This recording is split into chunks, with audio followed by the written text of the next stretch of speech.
What's up, ladies and gentlemen? My name is DJCS. Welcome to an all-new video here on my YouTube channel. In this video, I'm going to be doing something I haven't really done on this channel before, and that is a game review. Going forward, however, though, I do plan on doing this more often, especially for very long games, like games that I've played like Horizon Zero Dawn and Marvel's Avengers. I don't necessarily plan on uploading all that game footage to YouTube because it is like hours and hours and hours, like 50, 60 hours plus of gameplay. So I don't plan on uploading all that and editing all that, but I will do game reviews for them going forward. However, in this video, we're going to be doing a game review for Resident Evil Village. Now, this will be a non-spoiler review because I do plan to upload the footage to YouTube for this game because it's kind of a short game. We'll get into that later, but before we do that, if you are new here, please subscribe and hit the notification bell. If you enjoyed this video, go ahead and drop it a like.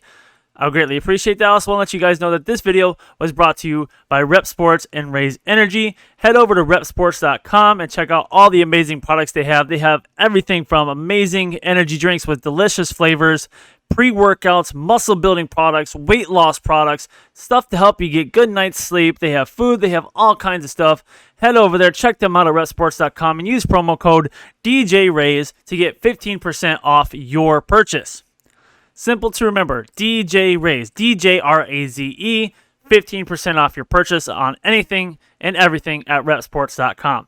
And thanks once again to repsports.com and Raise Energy for making me a brand ambassador. I greatly appreciate that. So I just beat Resident Evil Village recently, and I gotta say overall, it was an amazing, amazing game.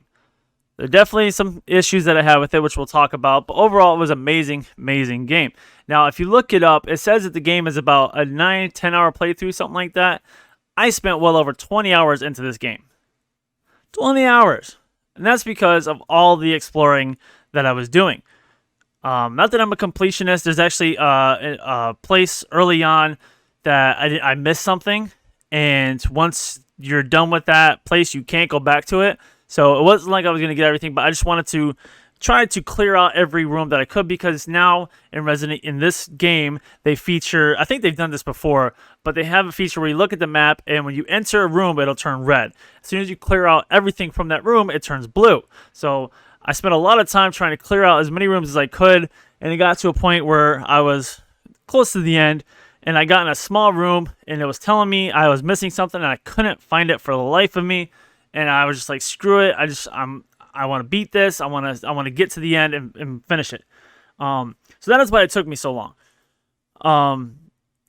There's so much exploration. This map, this game is huge, absolutely huge. It's not even just the map itself, but then once you get inside areas, those areas are also huge, and you can get lost in them. I actually got lost a couple times in one of the areas. I'm not gonna tell you what it is, but because I don't want to, like I said, I don't want to spoil anything. It's a non-spoiler review. This is absolutely huge, and the exploration that you will do in this game, if you want to do that, if you have OCD and you want to do all that, you're going to spend a lot of time. And some people might even say it kind of takes away from the game. It takes away from the story, which is an amazing story. There's a ton of locked doors and puzzles and stuff that you have to come back to once you've unlocked things, which is typical Resident Evil stuff. That's no surprise, but there are a ton of locked doors, which can also get frustrating at times because you're trying to figure out where to go and everything is locked. No more locked doors! Gracias! The story is really, really good and ties together well with Biohazard. Still don't really know who Ethan Winters was, but we have a better idea of who he is and all that. And once you play the game and you watch the story, you understand things. But there are definitely some things that don't really add up. That I had issue with, and if you watch my playthrough, you'll see and hear those issues that I had as I talk about it. The scare factor wasn't really there for me as much as it was with Biohazard. Now that could be because I had actually played the Not a Hero DLC from Biohazard before playing this, like literally right before jumping into Resident Evil 8. Or it could just be because I played Biohazard so much that kind of first person, the surround sound effects that they add to it, because that's what they do. They add in all these extra sounds to kind of make you jumpy and whatnot. It maybe just wore off, because even on Biohazard, by the time I beat Marguerite, the scare factor wasn't really there anymore. So could just be that I was kind of wore off on it and it just wasn't affecting me. I've watched some other people play it since I beat it, and they definitely they get scared by it in certain moments. So Not to say that there weren't moments where I wasn't tense and like breathing, you know, just like focusing my breathing, but that was just because it was a tense moment and I was trying not to screw up because I was live streaming it. I didn't want to screw up when I was live. The characters are top notch, fleshed out, and you learn a lot about their backstories. You learn a lot about them, why they're kind of doing what they're doing. And especially if you read the notes and scribes and articles and all that stuff that you'll find throughout the game. If you don't, you still have kind of an understanding of who they are and what they're doing and why they're doing it. And if you watch my Mortal Kombat review, you know that's something that I'm very big on is fleshing out characters, especially villains, giving us an understanding of why they're doing what they're doing. The graphics are just super top-notch, amazing.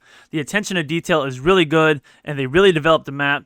Granted, there are a lot of areas and places you can't go to, but you see off in the distance, and they look great because it's not an open world. You know, like there's one part where you're standing on a bridge, and you look off, and you can see other bridges. You can't go to those bridges, but like I said, it just looks amazing. And even in Resident Evil 7, which the graphics were good, but when the characters got up close, their faces look kind of clunky and almost like 3D clay face, like clay mold, you know what I mean?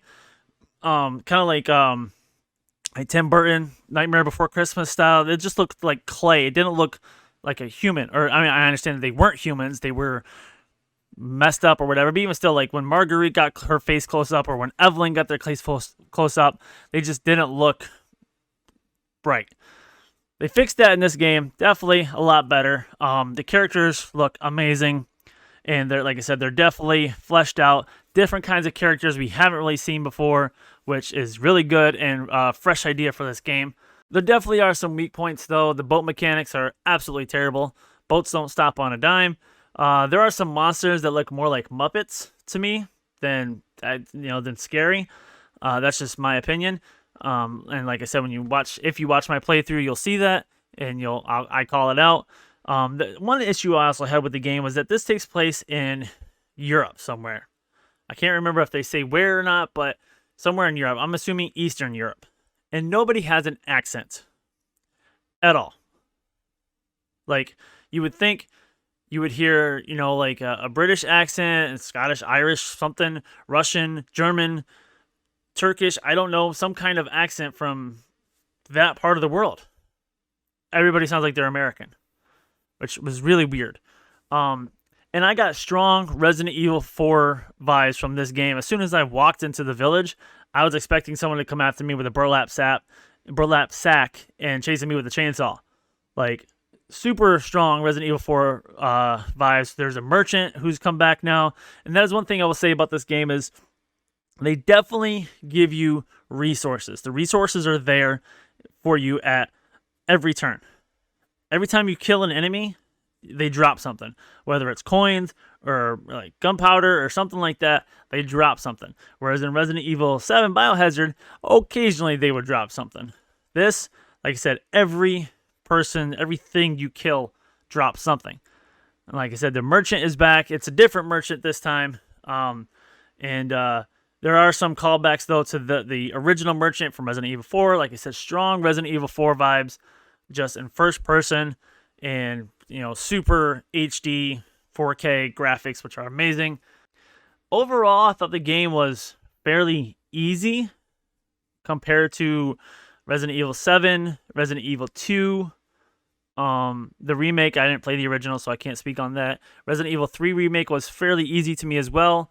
Not super easy, but I'm just talking in terms of like how many times I died. Now, I said this game took me over 20 hours to play. As far as I remember, I didn't die that much. I definitely died a few times. But as far as like those other games, I died a lot, especially in the boss battles. This game, I don't think I died that much. So, and me saying it's easy, that does not mean I'm going to go play it on like hardcore or nightmare or whatever the hardest setting is. I'm definitely not going to do that. There's a challenge in this game to beat it in 3 hours. I don't see how I'm not saying that's not possible because there's videos on YouTube of people doing speed runs through this. I'm not saying it's not possible, but there's definitely an easy factor to it. There's certain areas where it's kind of hard to tell if you should run or fight or flight. But there's definitely areas where you could just run past everything and get to the next part and just not deal with it. But like I said, everything you kill drops something. So without killing all of them, you're losing out on money and all kinds of items. So something to think about. The differences in each areas you go to is amazing. Like I said, the attention to detail is just top notch. And every boss you fight has a different tone, which works really well in the game. Overall, I really enjoyed the game. The story really puts it over for me. It's not as good as, say, something like Red Dead Redemption 2, but you know, that's a 60-hour game if you're, you know, rushing through it, and they have time to flesh it out. Like I said, this is like a 10, 12-hour game, something like that, even though it took me over 20. The story is really done well. Not as good as Red Dead Redemption 2, but better than something like Horizon Zero Dawn or even Marvel's Avengers. Those are very long games, and the story just wasn't really there for me, in my own opinion. I think it was better than Biohazard, just because Biohazard was something new. The story was there, but a lot of people, when they play it, they're just like, I don't want to save this chick.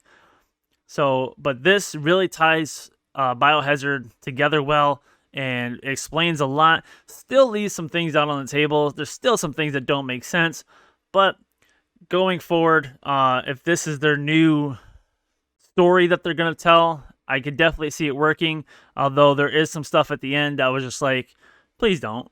But like I said, I'm not going to spoil anything.